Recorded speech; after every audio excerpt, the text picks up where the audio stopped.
Hello दोस्तों, मैं are के आप लोगों का अपने YouTube channel free study point 20 में स्वागत करता हूं।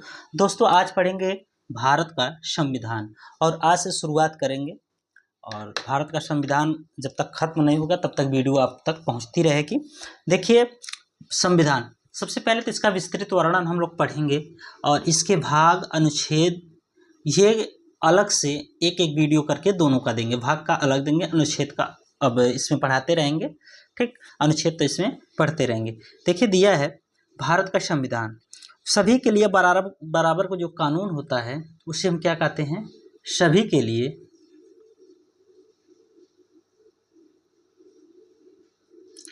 के लिए बराबर का कानून संविधान कहलाता है।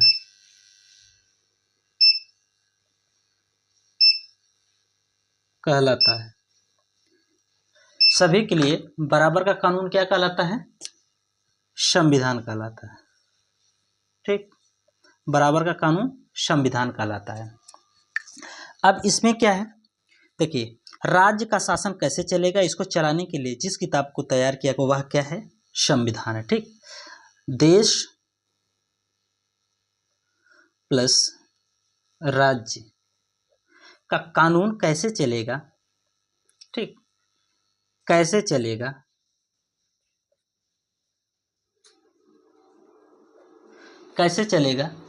इसके लिए जो किताब तैयार की गई है उसे क्या कहते हैं? इसे कहते हैं हम संविधान। ठीक, इसे हम क्या कहते हैं? संविधान कहते हैं। इसे क्या कहते हैं हम? संविधान कहते हैं। संविधान में देखा जाए, संविधान में कुल कितने भाग हैं? 22 भाग। ठीक, क्या है? 22 भाग हैं। और एक और आता है, जैसे ABCD करके आएगा, तो इस प्रकार से भाग जो हैं कितने हो जाएंगे? जैसे भाग 19 में 1 2 3 करके ऐसे जुड़ा है। ठीक, और सिर्फ भाग में अगर 22 देखा जाए तो 1 2 3 करके संख्या है और 1 2 3 के अंतर भी ABCD करके है, तो वो क्या हो जाएगा? कुल भाग मिलाकर कितने हो जाएंगे? 25 हो जाएंगे। ये आप लोग ध्यान रखिएगा। अगर इन दोनों में से पहले जो आता है 22 रहेगा तो 22 मारा जाएगा, 25 है तो 25 मारा जाएगा। इसको आप लोग भूलिएगा नहीं। कुल अनुच्छेदों, अब देखिए एक चीज़ इसमें है कि इसके जो भाग हैं इसमें कुछ टॉपिक लिखे गए हैं जिसे अनुच्छेद कहते हैं। ठीक, इसी भाग में कुछ टॉपिक लिखे गए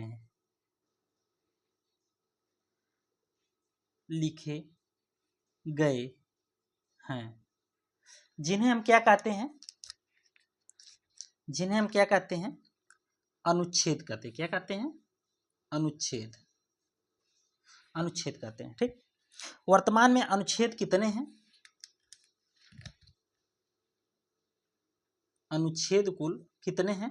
395। कितने अनुच्छेद हैं? 395। अब देखिए, भारत के संविधान का पहला भाग पढ़ेंगे हम लोग, भाग एक जो हम लोग पढ़ेंगे, ये अनुच्छेद का कितने से कितने तक है? ठीक, ये जो आपका भाग 1 है, यह अनुच्छेद 1 से 4 तक कितना है? 1 से लेकर 4 तक है। 1 से लेकर 4 तक है, ये पहला भाग है। और 1 से लेकर 4 तक में अनुच्छेद में क्या दिया गया है? भाग 1 में संघ और राज्य क्षेत्र, संघ और राज्य क्षेत्र। भाग 1 में क्या दिया गया है? संघ और राज्य क्षेत्र। ठीक, अब इसमें 1 से लेकर 4 तक अनुच्छेद हैं। तो पहले अनुच्छेद में क्या लिखा गया है, इसको हम देखेंगे। पहला अनुच्छेद जो है इसका तो संघ और राज्य क्षेत्र, पहले भाग को संघ और राज्य क्षेत्र है। अनुच्छेद कितना है? पहला अनुच्छेद, पहला हम पढ़ेंगे। अनुच्छेद पहले में क्या दिया है? भारत अर्थात इंडिया, भारत अर्थात इंडिया राज्यों का संघ होगा। राज्यों का संघ होगा। क्या होगा? राज्यों का संघ होगा। अनुच्छेद 1 में कहा गया है भारत राज्यों का संघ होगा। संघ देखिए दो प्रकार के होते हैं, ठीक। एक तरह से एक देखिए संघ शब्द देखेंगे हिंदी में तो एक होंगे, अगर इंग्लिश में इसका मीनिंग अलग अलग निकाला जाएगा तो वो अलग होगा। देखिए जैसे एक संघ अमेरिका का है और दूसरा संघ जो है भारत का, ठीक। क्या है? भारत का। भारत के संघ की इंग्लिश क्या होगी? यूनियन। इसकी क्या होगी? यूनियन होगी। और अमेरिका का जो संघ है इसकी इंग्लिश क्या होगी? फेडरेशन।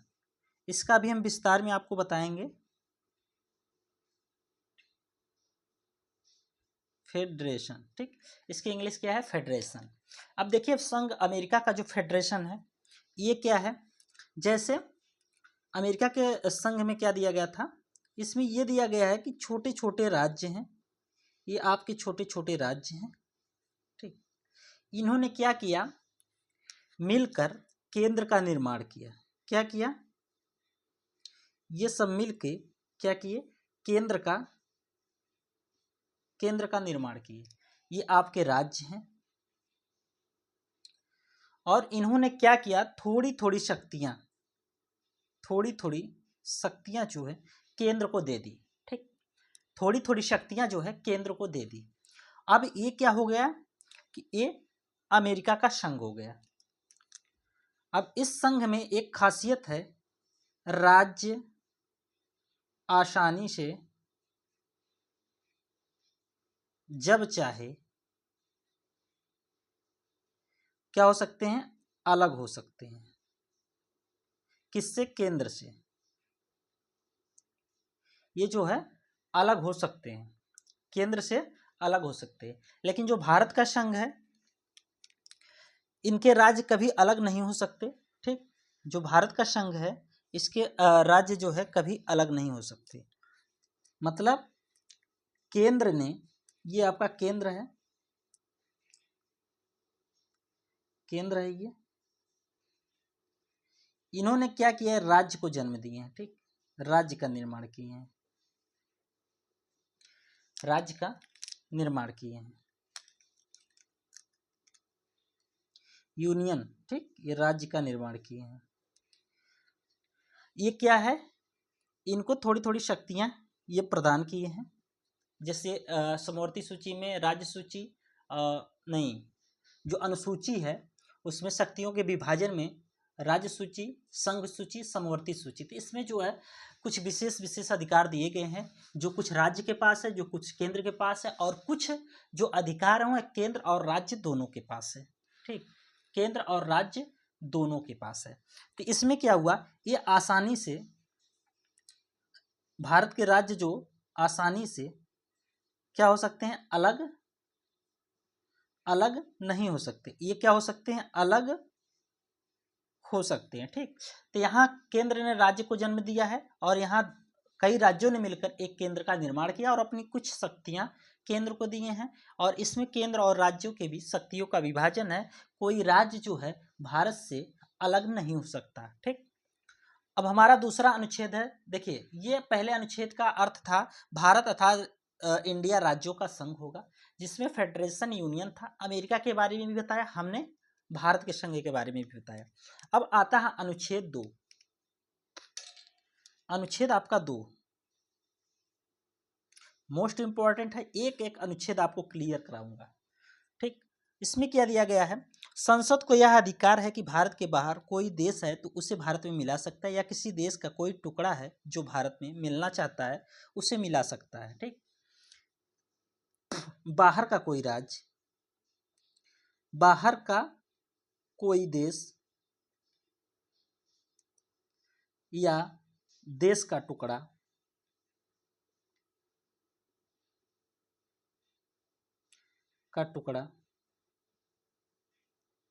भारत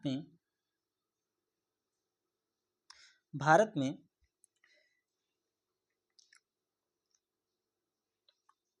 मिलना चाहता है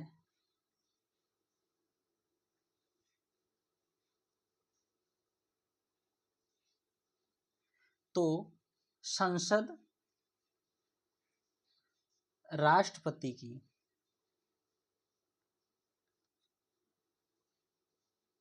पूर्व अनुमति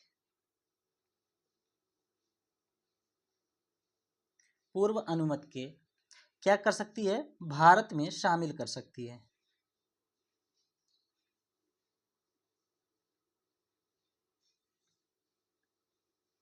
भारत में शामिल कर सकती है। ठीक, क्या कर सकती है, अगर कोई देश बाहरी है और उसका कोई छोटा सा टुकड़ा या देश हो, इसमें क्लियर कीजिएगा कि अनुच्छेद 2 में कोई देश अगर भारत में मिलना चाहता है या किसी देश का छोटा सा भाग भारत में मिलना चाहता है तो भारत की संसद जो है वो बिना राष्ट्रपति के अनुमति की उसको अपने देश में शामिल कर सकती है।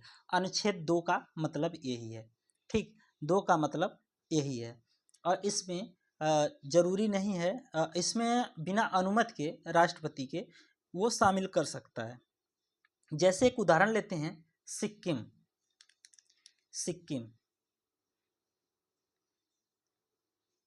सिक्किम जो है, देखिए ये जो है 35वें संविधान संशोधन 1974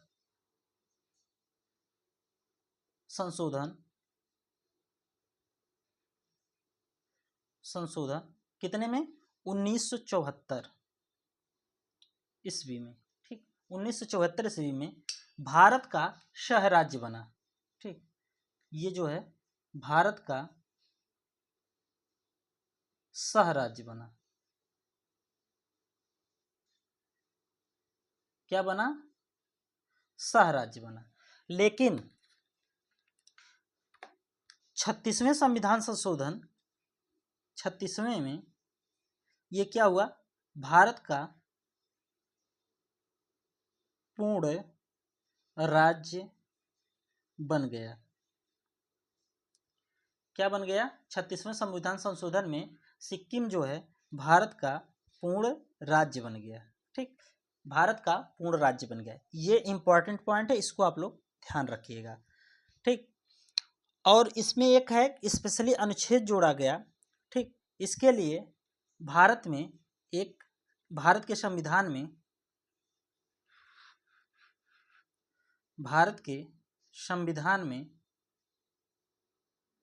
एक स्पेशली अनुच्छेद 2 का जोड़ा गया। क्या किया गया, 2 का जोड़ा गया। इसको ध्यान दीजिएगा, किसके लिए, ये जो सिक्किम राज्य बना इसके लिए। अब अगला आता है अनुच्छेद 3।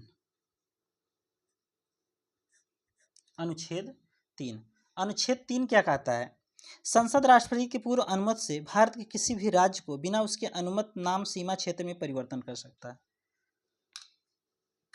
संसद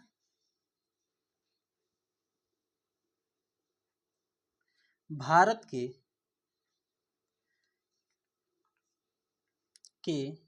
किसी भी राज्य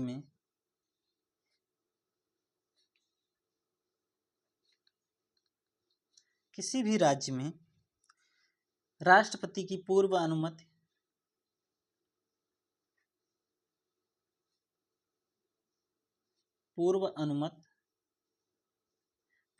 का मतलब समझ रहे हैं, उसकी अनुमति लेना जरूरी ही ना समझे, उसे क्या कहते हैं, पूर्व अनुमति। नाम, ये पॉइंट आप ध्यान दीजिएगा, अनुमति, नाम, सीमा, क्षेत्र में परिवर्तन।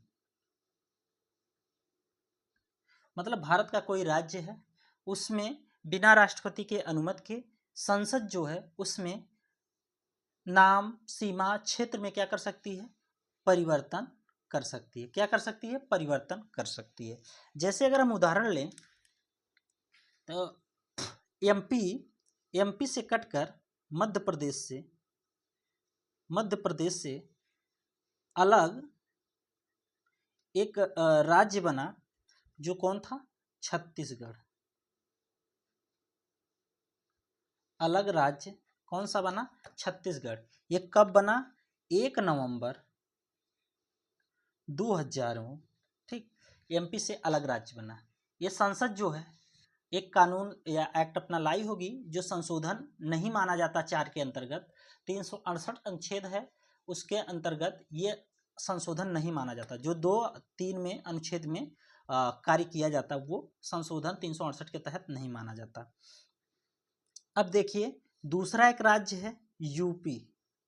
यूपी से उत्तराखंड, यूके, ये कब बना, अलग राज्य बना यूपी से कटकर, ठीक। एक राज्य बना कौन, यूके। ये कब बना, 9 नवंबर 2000 को। और एक तीसरा राज्य बनता है बिहार से कटकर, एक झारखंड राज्य बनता है। झारखंड राज्य बनता है, ये कब बनता है, 15 नवंबर 2000 को। इसी प्रकार कई राज्यों से, जैसे आंध्र प्रदेश से कटकर हैदराबाद बना है, और सॉरी तेलंगाना बना है। इसी प्रकार बहुत से राज्य जो कट के बने हैं। तो इसमें आप समझ पाएँ, 2 में कहा गया कि अगर कोई बाहरी देश भारत में शामिल होना चाहता है या कोई छोटा टुकड़ा भारत में शामिल होना चाहता है किसी देश का, तो संसद राष्ट्रपति के बिना अनुमति के वो शामिल कर सकती है। जैसे सिक्किम को 35वें संविधान संशोधन द्वारा सह राज्य बनाया गया और 36वें संविधान संशोधन द्वारा उसको पूर्ण राज्य का दर्जा दे दिया गया। उसी प्रकार तीसरे में, संसद भारत के किसी भी राज्य में राष्ट्रपति की पूर्व अनुमति से नाम सीमा क्षेत्र में परिवर्तन कर सकती है। जैसे मध्य प्रदेश से छत्तीसगढ़ अलग हुआ, यूपी से उत्तराखंड, बिहार से झारखंड और है आंध्र प्रदेश से तेलंगाना अलग हुआ था। ये आपको क्लियर है, आप यहाँ से प्रश्न आते भी हैं, ठीक। अब आती है बात अनुच्छेद 4 की। अनुच्छेद 4 की बात आती है। अनुच्छेद 4 में क्या कहा गया है, ये भी इंपॉर्टेंट पॉइंट है, ठीक। जब संसद 2 और 3 का प्रयोग करे, ठीक, या सीधे आप जानिए संसद 2 अनुच्छेद 2 और 3 संसद द्वारा, ठीक, संसद द्वारा अनुच्छेद 2, इसको काट दीजिए, संसद द्वारा अनुच्छेद 2 और 3 में किए गए संशोधन को अनुच्छेद 368 में नहीं रखा जाता। मतलब समझ पाए आप लोग, जो 2 और 3 में अनुच्छेद में संशोधन होते हैं या जो परिवर्तन होते हैं, वो अनुच्छेद 368 जो है, इस संविधान संशोधन का अनुच्छेद 368 है। इसमें जब भी संविधान में कोई संशोधन किया जाएगा तो इस अनुच्छेद में इसको रखा जाता है कि किस नंबर का कौन सा संशोधन किया गया। लेकिन अनुच्छेद 2 और 3 में जो संशोधन किए गए हैं ये 368 में नहीं रखे जाएंगे। इसका कारण भी है कि राष्ट्रपति के पूर्व अनुमति के दोनों कार्य किए जाएंगे। तो इसमें यह निकलता है कि अगर कोई संशोधन किया जाता है राष्ट्रपति की अनुमति लेना आवश्यक होता है। इसीलिए जो इसमें अनुमति नहीं ले गई है 2-3 में, इसलिए इसको 368 अनुच्छेद के तहत संशोधन नहीं माना जाता। तो दोस्तों आज की क्लास यहीं तक, फिर मिलेंगे अगली क्लास में, तब तक के लिए दीजिए इजाज़त। जय हिंद, जय भारत।